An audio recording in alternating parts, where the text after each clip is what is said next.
Hi again then guys, and welcome to another specific look at a certain bike from the Ride lineup. And I have to admit that this is a bike, and this has happened a few times for me, that regardless of whether or not it happens to be electric, because that really is irrelevant on this occasion, it's just one of those bikes that when I first saw it, and even when I first rode it in the game, I didn't really have much of an interest in it. But then, when I actually started to look into it, I have to say this bike and the company behind it really did a great job of changing my mind. Not just me, I'm sure there are plenty of other people who would have a difference of opinion or maybe learn to love a vehicle like this by looking into its production, its advantages and various things like that. So what actually did change my mind, and why do I now actually go from not really caring about the bike to actually quite liking it? Well, the reason why is, as I said, because of the thought and the tech and the effort put into it. Because this is an Italian bike, which straight off the bat gives you certain expectations. Italian bikes tend to be fantastic to look at, great to listen to, fairly expensive, usually a little bit temperamental on the mechanical side of things, not so much these days, but that certainly is their legacy, just like with cars. Performance is generally very good and very competitive, but not quite as quick as, say, a Japanese superbike, for instance.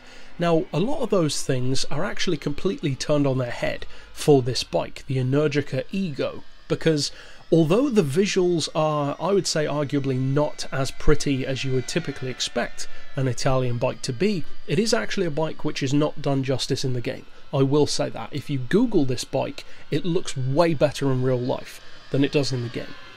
That works against it straight off the bat, because if a bike isn't that interesting, it's kind of going to turn some people off straight away. For me, that's my biggest problem with the Lightning LS218. I absolutely love its performance, it's incredible, but it just doesn't look that interesting to me. It's like a generic old school sport bike kind of shape, whereas this one, at least it is trying to be different, and it certainly does stand out a lot more than the Lightning does.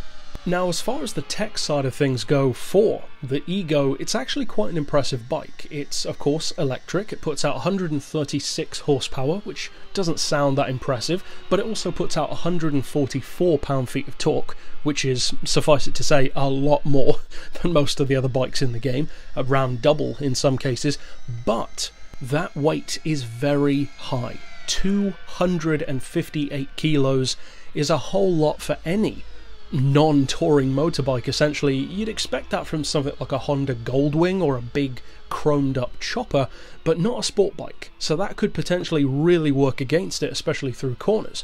But that's the thing. They've done such a good job of engineering this bike that it doesn't ruin it at all. In fact, I would say this is fantastic through corners, and the fact that it actually handles really well, which, let's be honest, is not too surprising once you learn that the people involved in building this bike and developing it also are from F1 and Le Mans backgrounds. So of course it's going to be an impressive bike, and it's actually a far better made bike than you typically expect from an Italian company. But the way that it delivers that performance and that torque especially means that even though, yes, factually speaking, it is very heavy, it still doesn't handle or perform like a bike that's that heavy usually would. In real life, this is a speed-limited bike to 150 miles per hour, which isn't too surprising. Most electric vehicles do tend to be limited to protect the batteries, plus because they become very inefficient above those kind of speeds. So that's not surprising. That's about the same as what the Mission Motorcycles RS would have been, which is my personal favourite electric bike. Unfortunately, never reached production though, which is a very big shame to me. Acceleration though is not surprisingly very good. This thing will hit 60 in 3 seconds dead, and that's with no clutch, no gearbox, just direct drive with, as I said, not that much power. 136 is on the far lower end of the spectrum as far as sport bikes go in this game. That's matching bikes which are like from the late 90s rather than now, but this is a much newer bike. So what it can do with that power, and especially that torque, really is a testament to how well engineered it is.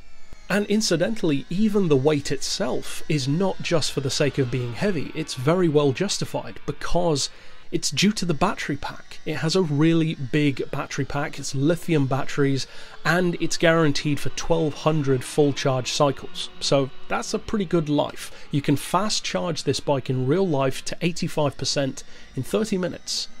That's, again, pretty impressive. And the range is actually decent enough at between 90 and 120 miles from a fully charged battery. So although it's not exactly the best thing for an ultra long distance journey, unless of course you can guarantee having downtime and also multiple charging stations, which is the disadvantage of pretty much any car at this point, at the same time though, it more than makes up for it as a, say, city commuter or on a route which you do know has that kind of time and charging station capability, because it's so cheap to run. Because regardless of if you're a fan of electric cars or electric bikes, the simple fact is, and this is not based on personal opinion, it's just a fact, they are cheaper to run. Significantly cheaper.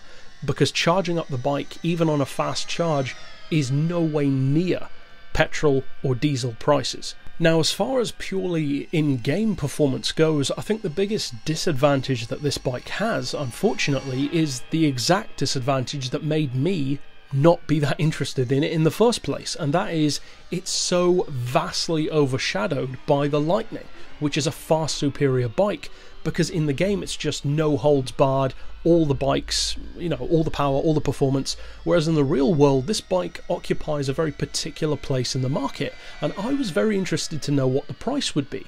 Because in the game, this is a 28,000 credit bike, which for an Italian bike is actually quite good, that's quite modest. In the real world, this is a £25,000 bike.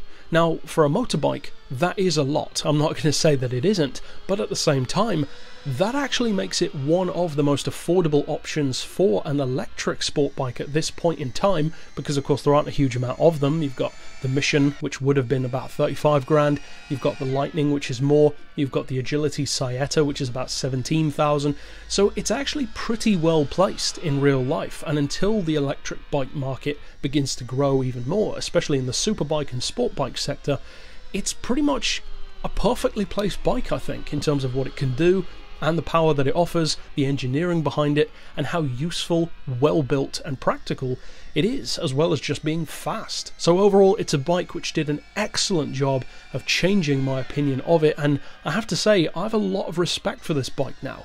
I just feel that it's not the most useful thing around in the game, and that is the unfortunate position that a lot of electric vehicles have in any racing game. Overall though, that's it for this pick. Of course, I'll see you guys next time, and for now, as always, thanks for watching.